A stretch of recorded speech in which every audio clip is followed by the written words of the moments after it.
Welcome, everyone, to the 30-minute Midas touch from beautiful Dyersburg, Tennessee at the Herb Welsh WrestlePlex. Now, here is, pound for pound and inch for inch, the best of the best in professional wrestling today. A wrestling genius worth his weight in gold.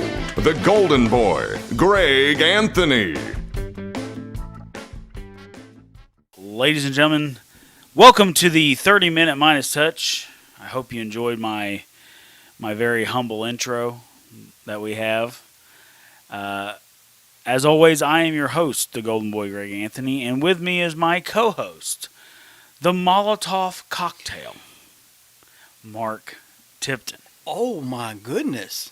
The Molotov Cocktail. Well, I've never really considered myself that You're explosive. Yeah, I'd never seen myself in that light. Kind of a fire starter there, explosive. I hadn't thought of myself in that manner, but I do appreciate the moniker as always. And I'm curious how that's going to fit in this week, but we'll see. Well, we were talking about Nikita Koloff. Ah, there we go. Well, that's fine. That works in because this week's edition of the 30-Minute Midas Touch podcast has a subject matter that's somewhat ill-defined. Broad and subject to interpretation, I suppose, is a good way to think of it. Because this week we want to discuss the concept of paying dues in professional wrestling. Yeah, and this is it's a very undefined kind of expectation in professional wrestling. Everyone talks about paying dues, but there's no step one, step two, because everyone's path is different and everyone's story is different, so their version of paying dues varies. Basically what it boils down to is, when you first get into wrestling, it's much more like an apprenticeship than it is a job. You understand? Just like a tattoo artist. Like tattoo artists, they have to go and they have to study under someone to know how to do that particular art form. Correct? Same thing with professional wrestling. And guys that are in the business for less than a year and worrying about money, that drives me absolutely nuts because, like Jim Ross said, it's basically like an education. It's like you're paying to go to college. You understand? So you're going to lose money, but in the end result is going to be you're going to be a great professional wrestler, right? So paying dues is something that obviously I try to instill in our trainees and the people that have come through the Pro Wrestling Mid-South Academy. It's something that I had to do. I remember, when I first broke in, when we wanted to work out in the ring and work on stuff, we actually had to put up the ring and then we had to take it down because there was other stuff going on. We couldn't just leave it up. You know what I mean? So, and just paying dues in general, like making sure you get to the arena early to help, to put up the ring, and stuff like that, help with chairs, whatever needed, go put out posters for the promoter. I mean, there's just, it's really, like I said, it's very undefined, and then it's very broad. I mean, there's just a lot of things you can do as far as in the way of paying dues. All right. I was trying to kind of make notes, and because this is an edition where I have to kind of take your lead on this, because coming from the viewpoint I have of a member of the audience, I try to appreciate the concept of paying dues and the importance that the people who are literally in the business place upon it. And I guess the first thing that came to mind is it's kind of an attitude or a mindset, whatever you want to say it, of respect. Is that fair? Yeah, absolutely. I mean, we try to respect everybody, but like I've had guys come in first day and think they know shit or they want to tell me how to do something. I cut them down quick. Like, no, you don't know fucking anything. And that's just part of the process too. You're a prime example. Even though Mark Tipton is a wrestling fan, like we discuss every week, there was a time and period where Mark Tipton was a ring announcer. And, he did a very great job for us. But in the end, he eventually decided, hey, I just want to be a wrestling fan. And that's what he went back to. But also when you were in that role, though, you never disrespected anybody. And because you understood that you were a ring announcer and your job was to do this, this, and this. And our job was to wrestle. And you tried to accentuate us the best you knew how to do. and did a great job at it. So paying dues is kind of along the same lines. It's almost like knowing your place sometimes. You know what I mean? Like knowing. We talked about. I said, what's her name was speaking above her pay grade last week. Yes. Yeah, it's kind of like that same scenario. If you've only got 2 years in the business, then you should be trying to tell someone that's got 20 years in how to book their show. The worst thing that I hate to hear as a wrestling booker or promoter is someone come up to me and go, "Hey, do you know what you should do?" Oh. You know what I mean? Because okay, one, whatever we're talking about, you probably thought about it for 30 seconds, and I thought about it for 10 years. You understand? So let's, and it's just I don't want to say it's a fire starter with me because it happens all the time, but I mean, I just kind of, I listen to everybody, I listen to ideas, and unfortunately, my job is to say no 90% of the time, so 99% of the time. Okay, as you mentioned, the idea of things you had to do prior to getting in the ring, I kind of thought I was going with gratitude on that, but I thought the idea was that you wanted those who are learning to make their way in professional wrestling to understand that all this doesn't just happen.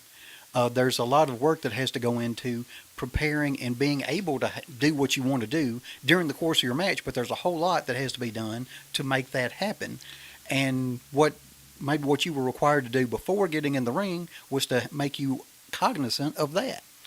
Yeah, and it's also, and for us, it's to really immerse the guys in the fact that you can't just willy-nilly be a part of the business. You know what I mean? Like, if you really want to do something of merit in professional wrestling, you have to live it.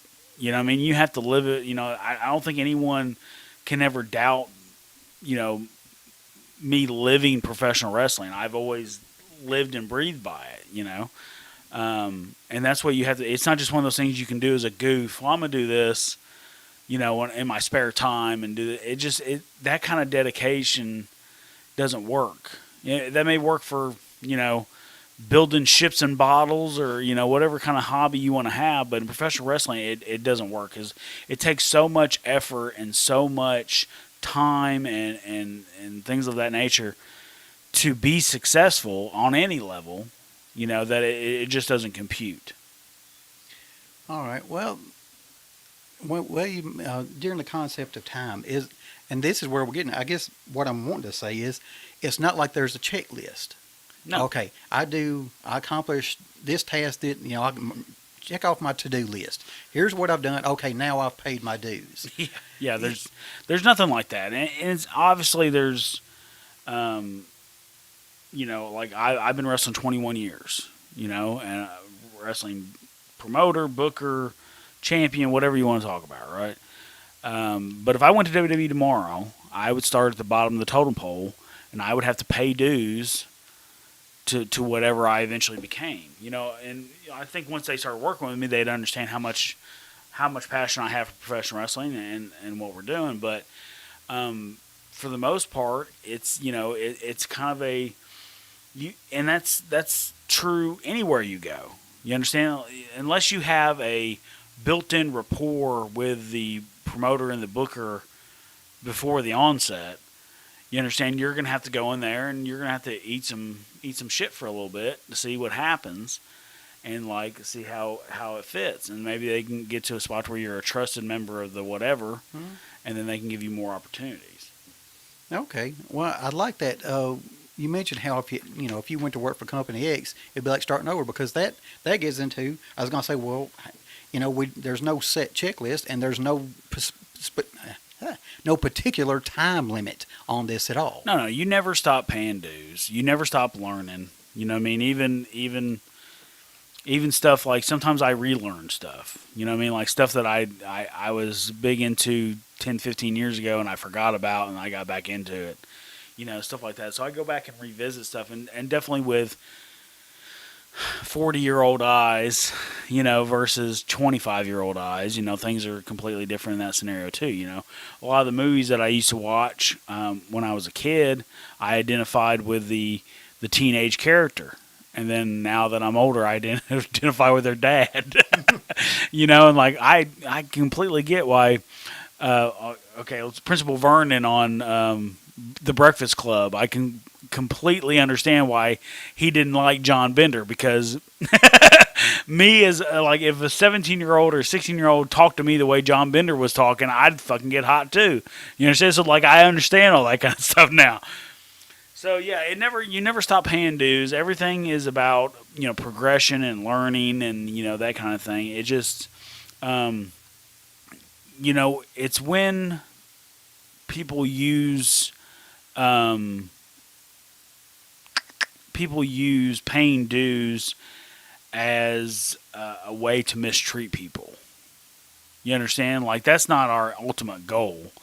Obviously we want people to respect the business and do what needs to be done and things like that, but you don't want to purposely, be doing something that's not Christian, I guess is where I'm trying to go with this. Like you treat others as you want to be treated, So like to me personally, I've never felt like anyone ever took advantage of me as far as paying dues go, or you need to do this or you need to do that. I mean, yeah, there's wrestling politics.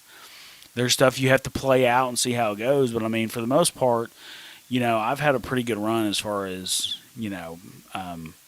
having people take care of me. Okay, so I guess I want to kind of put a point on that. As I heard you describe there for it's almost like you were describing a hazing situation. Does it ever where people kind of take this concept of paying dues and kind of use it to excuse something else? Yeah, I mean, there's been guys over the years that I've seen, like, just because they were wrestling a young guy, they beat the fuck out of him. You know what I mean? And it's just like I have seen that. Yeah, and that's not what we're talking about. Now, I have instructed people to, hey, light this guy up because he did this, or this. You understand? And that's part of the learning process too.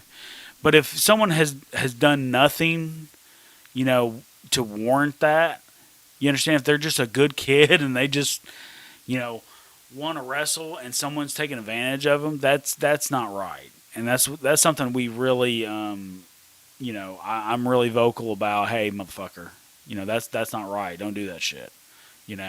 So it's a case by case basis, but it has happened. Okay. Well, I guess one place to go with this is, if you like, go over some examples of how one goes about paying dues. You mentioned putting up the ring, and in that last little bit, you kind of mentioned that it can happen during the course of a match even, I suppose, in a manner of speaking. So if you might, for the listeners who don't have the inside perspective you do, kind of give them an idea of how do wrestlers go about doing this. So Yeah, just the main thing is understanding that you're at the bottom of the totem pole in the beginning and basically making yourself available for whatever could be used in that company, just to help that company. Because people don't understand how much it takes to run a wrestling company, a successful one anyway. And just like us, keeping personnel has always been an issue. So anyone that can help with any little thing, you know what I mean? Like, I found a good guy to make my posters, you know what I mean? And he's a worker, but like he gives me a really good rate on making posters, as to where if I had to pay, what some of these other graphic designers charge, I would be broke. There would be no money. You see what I'm saying? It would just eat me alive. But because he's able to do that, he's able to help us out. We have, even the guy that produces the show for us, Cody Bowers. He's our video and audio, expert for the show, and he does a lot of that kind of stuff behind the scenes. Because that's part of the thing. He wants to be a part of professional wrestling. He wants to pay dues and help us out and things like that. So it's just really making yourself available, sweeping the arena, putting up chairs. If we've had guys that went out and put out posters and stuff for us and stuff like that, and that helps too.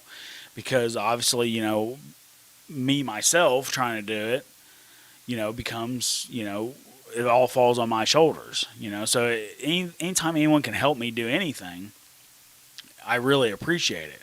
And that's part of what paying dues is, because eventually you put in that work, and eventually you're going to get opportunities out of it. You know what I mean? If I got 2 trainees and one of them is doing everything I ask them to do, all that kind of stuff we're talking about, and the other one just kind of ducks out early all the time, or just basically just comes to train and stuff like that, and if those two are up for an opportunity that's coming up, whether to work with a legend or to do something specific on the show or anything like that, then I'm going to go with the guy that's helped us out. You know what I mean? Because obviously he respects the business, and he's put in the work and paid the dues to make us more successful. All right. Well, I like most of what you said there actually didn't have anything to do with in-ring performance, because ultimately, and we had an unfortunate experience of this, of what professional wrestling is like without an audience. Yeah. Ultimately, and all those things that have to be done, whether it's posters, what have you, ultimately we're trying to promote this and get people into the building, because really it doesn't really matter how great a match you have if no one was there to see it. That's a very good point. And another thing with that too is it's just so hard nowadays to get a crowd. You understand? A lot of people, and this is what I tell everybody too, like, if you really want to see where the business was and is now, then go read Jim Cornette's Midnight Express book, because he breaks down the houses they were working in front of and how much they got paid and like the whole nine. And hearing some of the houses and the numbers that they had is astronomical. Like, literally, he's talking about $250,000 houses. You know what I mean? And then the boys get, 32% of that. That kind of. So imagine the kind of money that was being. It's just astronomical. But nowadays, I've seen companies with payrolls of $25,000, and they draw 500 people, and then they think they're a success, and that's not work. No, you're not making any money doing that. So nowadays, if you drew 1,000 people to a wrestling show, in today's climate, then you're one of the top tier echelon promotions in the country.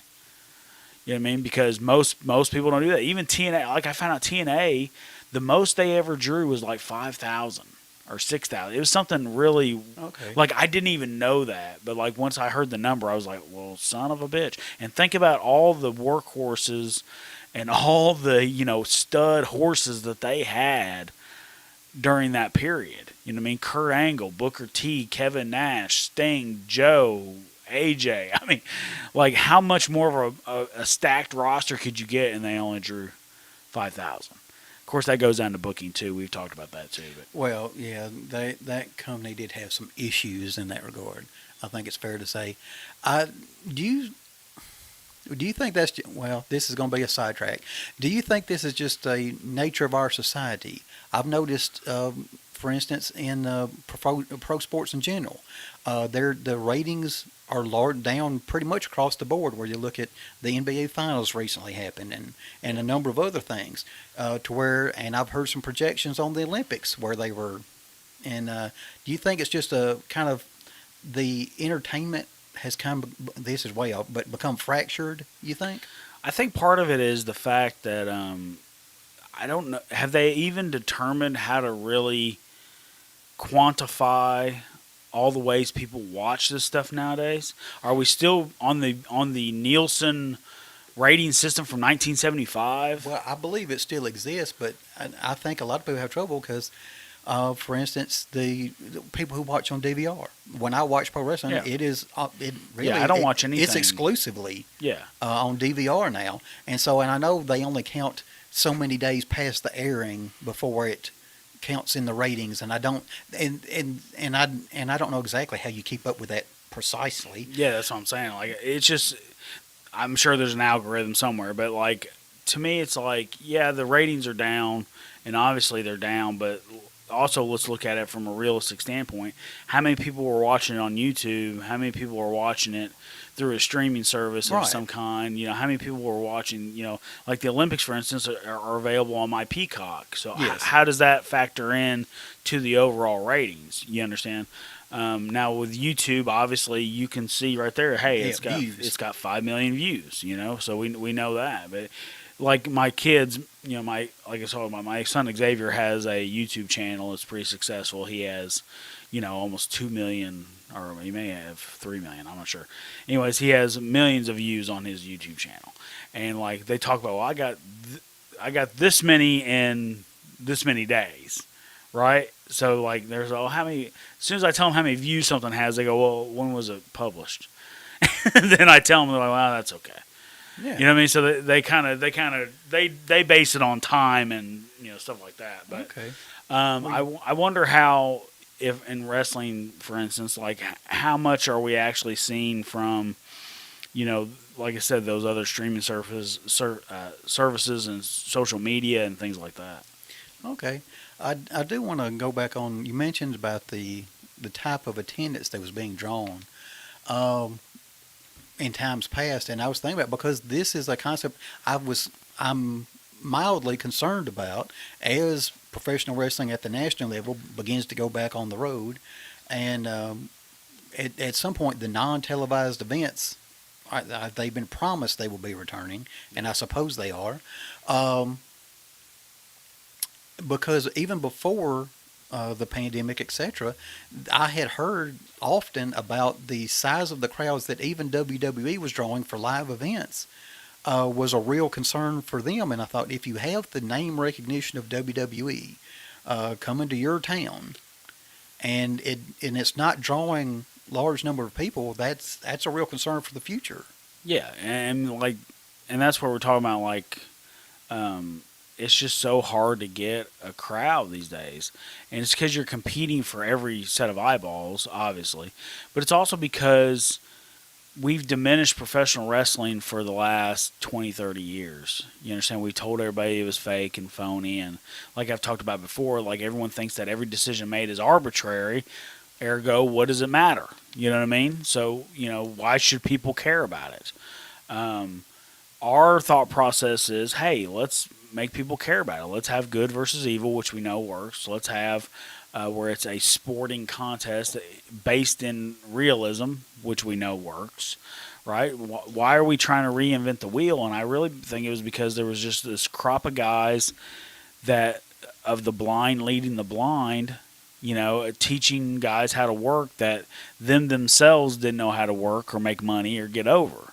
You know what I mean? But it's, this is the way it's supposed to be. Well, no, it's not. Because if you go back and you do any kind of research with Jim Cornette or Gary Hart or Ole Anderson or anybody that made millions and millions of dollars in professional wrestling, you will understand how wrong you are. Okay. Well, along that line, I guess what we're saying is, in some cases, the performance almost become an attempt to top other people. Hey, I can do, what is it? Because they go from 450 to 6 something and 720, and how many can I do? And all that's great, but ultimately, what you're trying to do is engage an audience. Yeah, and that's Dave Meltzer is one of the best workers in wrestling history, even though he's not a wrestler or a worker. You know what I mean? Because he's convinced everybody that his opinion on professional wrestling really, really matters, right? 5-star, 6-star, how many star match? Who gives a fuck? I don't. It's just, to me, it was always, hey, that was a good match. I was that made me believe. That made me love this guy or made me hate that other guy. So that's kind of how I always base matches on. But he bases it on whatever his whim is. Like, there's no way you can tell me that any of those Kenny Omega matches were better than Flair Steamboat. What? No. Well, we've got the Olympics at hand. It almost sounds like the scoring of an Olympic event. It has always baffled me when I see an Olympic event going on. I've got this on the brain. It's always the East German judge. They're always they are. Yeah, they were tough.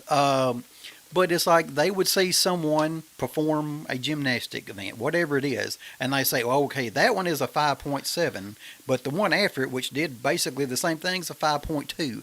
I don't know how he did, because I think, did he invent the 6-star for one of Kenny Omega's matches? Yes. Because he had always stopped at 5, but then somehow Kenny Omega convinced him, and I think it was the Okada match, I want to say, at Wrestle Kingdom, which, in fairness, I enjoyed the match. I had a chance to see that match. I enjoyed the match.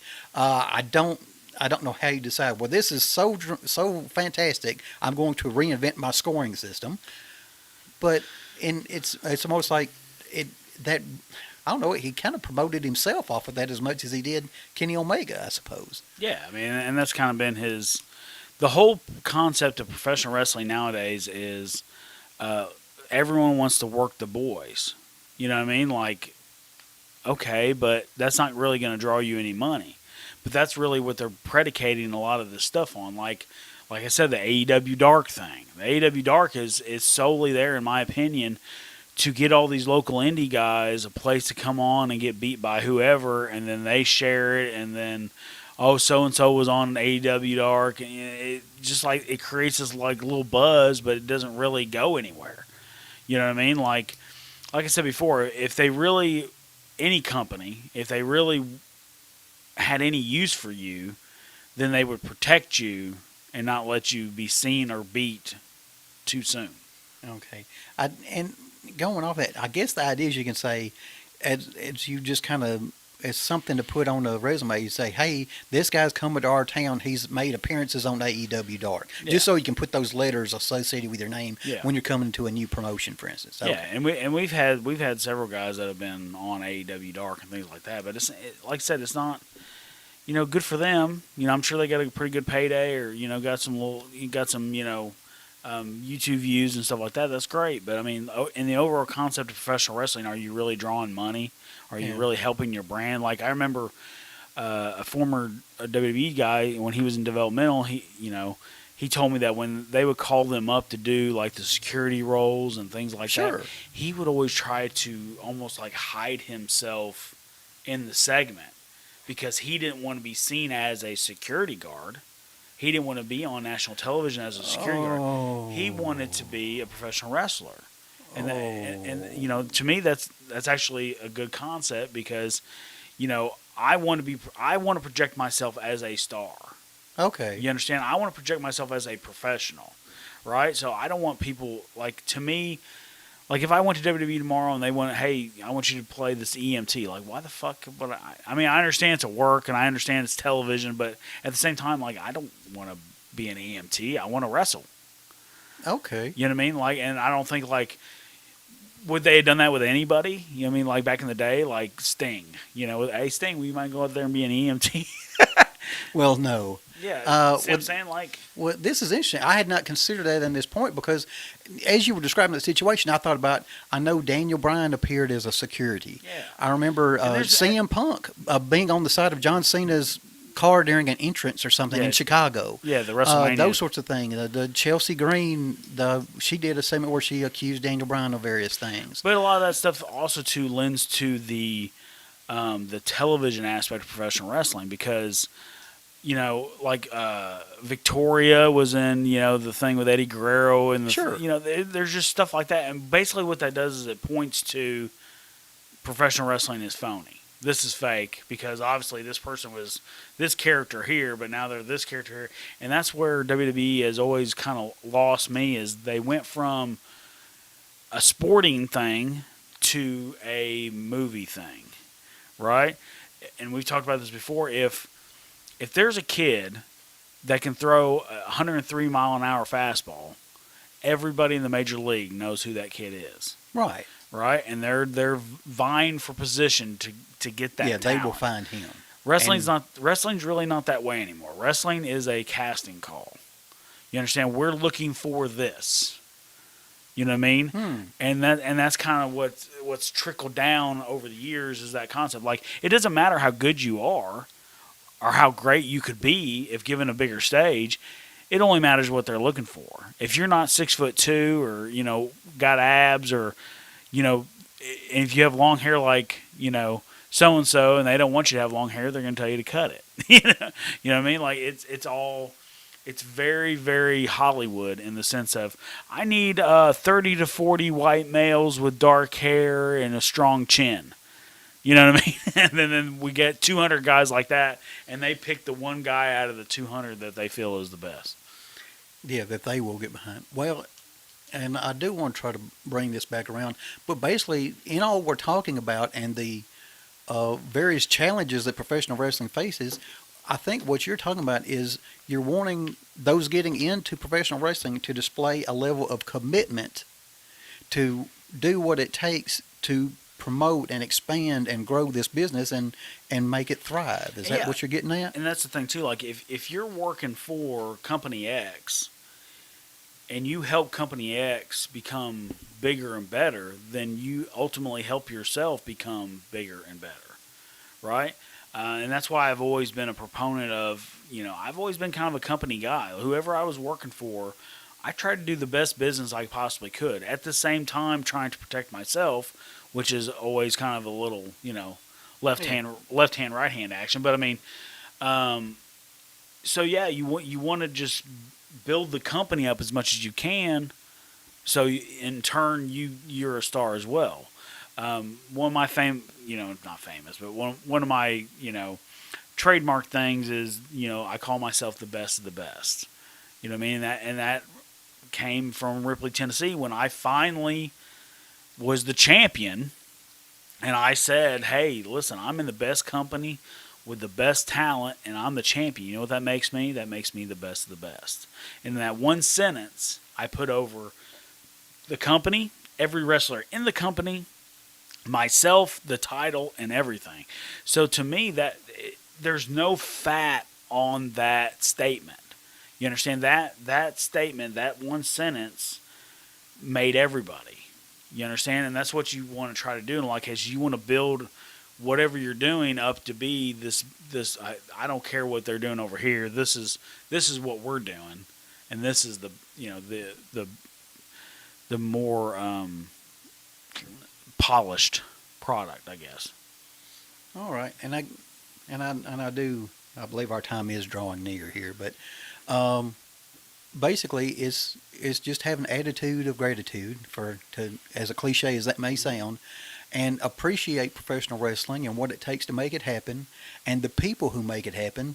For in your case, the people you share the locker room with, the guys who perform as referees or security or work the concession stand, whatever it takes to make this thing that we all love so much continue to go. Yeah, because I mean, and that's something that's been lost over the years too. Is people are always more looking out for themselves than they are the company. So then the company goes out of business, and they don't care. You know why? Because there's going to be another one that pops up in their place momentarily.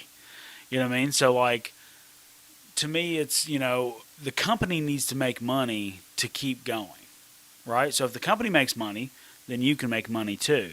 But there has to be, the house always has to win. You know what I mean? So like, the company always needs to stay in the black as much as possible. And anytime you can help the company stay in black, it is a benefit to everyone, in my opinion. Okay. I guess to sum up, the idea is you get out of it what you put into it. The more you put into it, the more you're going to get out of it, to sort of sum up, so to speak. And also, to sum up, too, is, like I said before, just you have to be extremely dedicated to be successful in anything, but especially professional wrestling. Because there's very few spots available. There's very few, like I said, we're a niche thing. We're the biggest niche, but we're a niche thing. You understand? There's still, they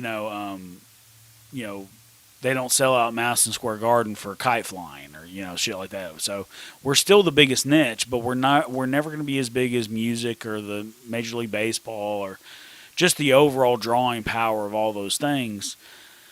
NBA, NFL, all the major sports and things like that. So you have to dedicate yourself to it to be the best you can possibly be, and maybe you'll get one of these rare opportunities that's out there.